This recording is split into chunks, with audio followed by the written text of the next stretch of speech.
Okay, up next we have Jeff Gordon. He drives the number 24 Drive to End Hunger Chevrolet for Hendrick Motorsports. And, of course, Jeff is our most recent winner in the NASCAR Sprint Cup Series, coming off that big win last weekend at Pocono.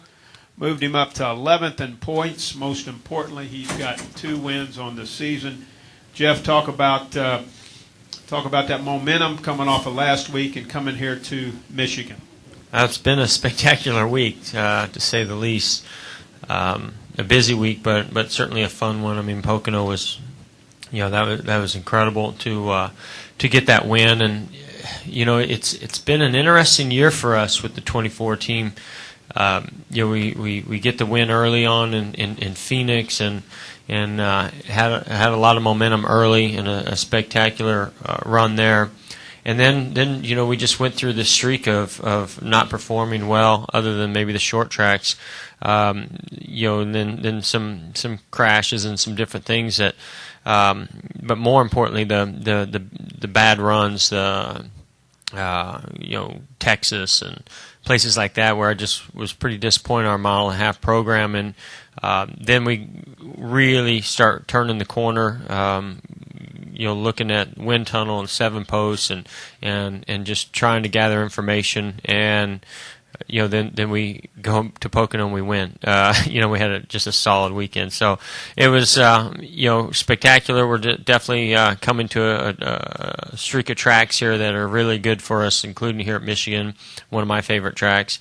And we ran well here last year, so I feel like we can follow up that great run at Pocono with another good one here.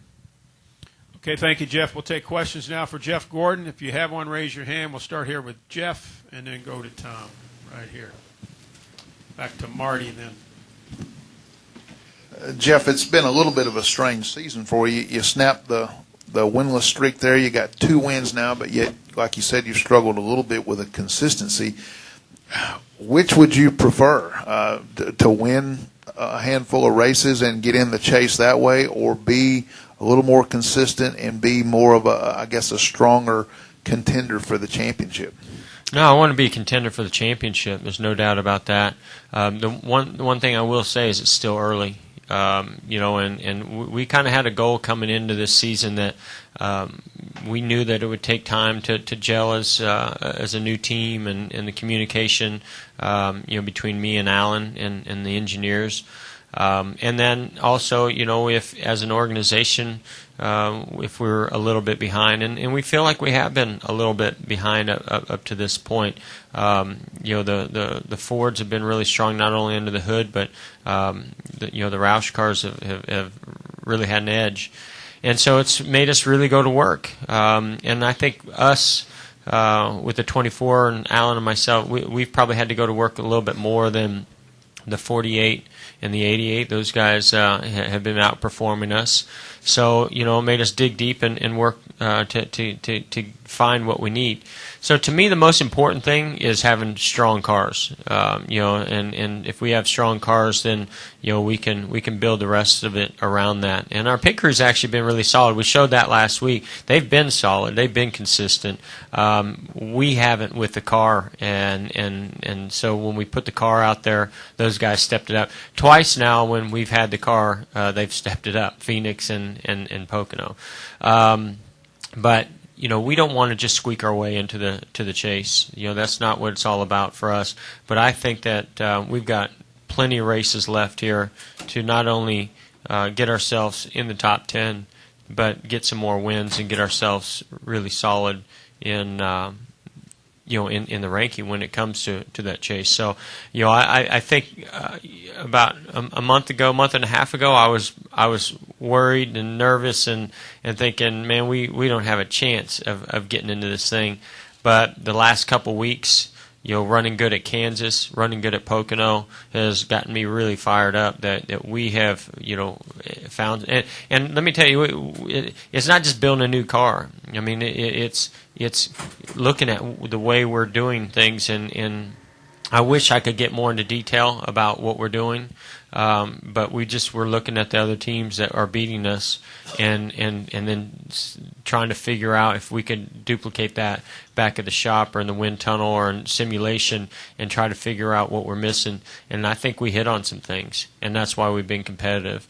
And I think that we've closed the gap up to those guys because they got ahead of us on it. And I think that if we can consistently stay on top of that, then we're going to do more than just squeak our way into the chase. Let's go to Tom, and then we'll go back to Marty. Hi, Jeff. Tom Jensen, Speed.com. We've heard all along with the new point system that guys might gamble to try to get race victories. With you having 2 victories already and in solid position for the chase, late in the race, will you be more conservative maybe than you would be in the past because it's important to be in the top 10 so your bonus points count, or is it still kind of throw caution to the wind at the last pit stop?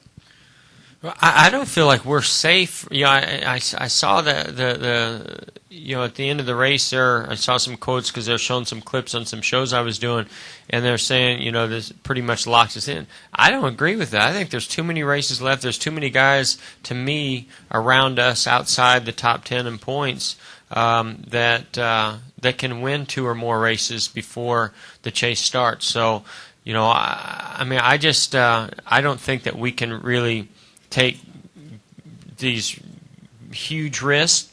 We'll evaluate every risk out there, and it's like this. If you're 10 laps short on fuel, at the end of this race, that's not a risk. we're taking. You're not going to make it. You're not going to save 10 laps. Now, if we're 5 laps short, that could be a risk worth taking. For any team out there, and it does, anybody in the chase, in the top 10 or outside. So, to me, it's always risk versus reward, and I don't think the point system or our position with having 2 wins or where we're at right now is going to make us take any more risk than we would any other way. Now, if we are in the championship and there's 1 race to go, and the only way we can win the championship is we absolutely have to win the race, and we didn't have the car to win the race, then that's worth taking because it's kind of a win or nothing situation, and we're not in that situation right now. Go back to Marty, and then back up here to Rusty. Marty Smith, ESPN. Jeff, been 3 years since Junior won. It came here 3 years ago. What is that kind of drought? Not that you've ever had one, but what's a victory drought like for a driver of his stature, and what would it mean for the sport and Hendrick Motorsports once he gets one? Well, I find this very interesting because those guys are having a spectacular season. And I've been in that situation before where, we're having a great year. We're up there leading the points or battling for the championship, and we hadn't won a race, and that's where the focus was. And that to me is not right. Those guys are they're knocking on the door. And I know, that's just part of what comes along when you're that popular and your name is Earnhardt. And until he wins, nobody's going to lift the finger. So I think he recognizes that. Steve recognizes that. But I hope it doesn't affect what they're doing out there because I think they're doing amazing. I wish the focus was, wow, look at the year Junior's having, and he's, 3rd in points and knocking on the door, of 1st and 2nd. So I think if they keep doing what they're doing, the win will come. And this is definitely a track that they can win at. I mean, the car, I know that's set up, and it's very good. And I know that, as good as those guys have been this year, and Junior runs well here too, that this is a race that they can win.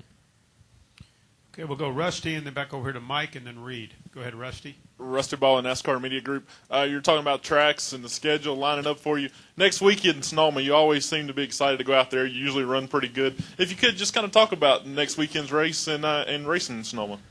Yeah, I mean, no matter what is happening for us on road courses, I love going out there, and this is certainly no exception. I mean, we're going to go out a little bit early.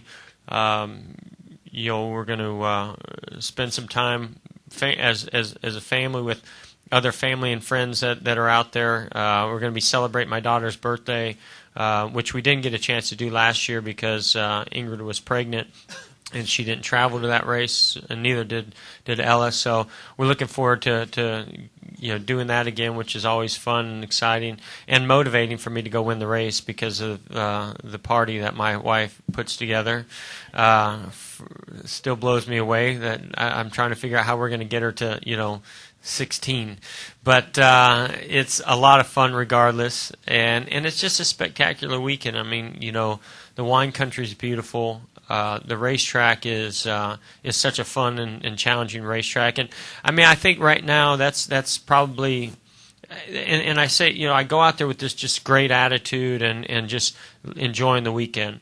But I got to say, our road course program has just been way off, and that to me is what I'm more anxious about and fired up about. We just tested Mid-Ohio last week. Yeah, last week.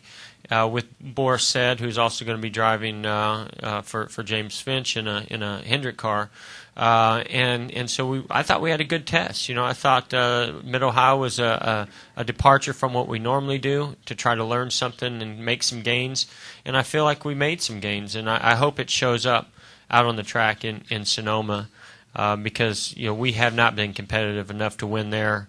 Probably better there than Watkins Glen, but even at Sonoma the last couple of times felt like we haven't been good enough. So look forward to that as well. And then, of course, the Cars 2 movie. I'm going to be spending some time with John Lassiter and his family out there, which, this is when this whole relationship got started was a year ago.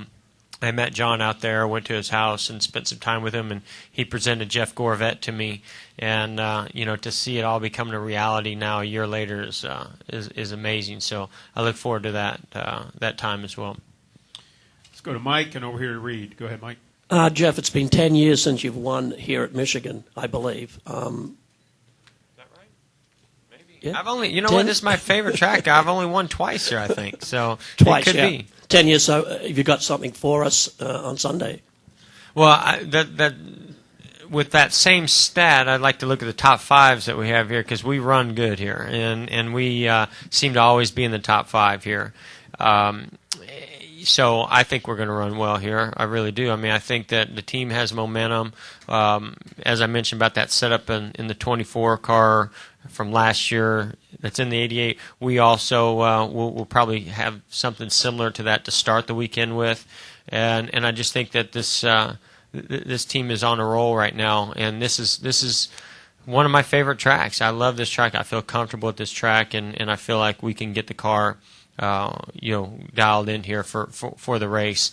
And then it's going to come down to how does the race unfold. So this is a race that you can have the fastest car and not win, and then there's times when you got to have that fastest car. So we're gonna do everything we can to put a complete race together like we did at Pocono, keep ourselves in position, and hope it turns out the same way. That'd be awesome.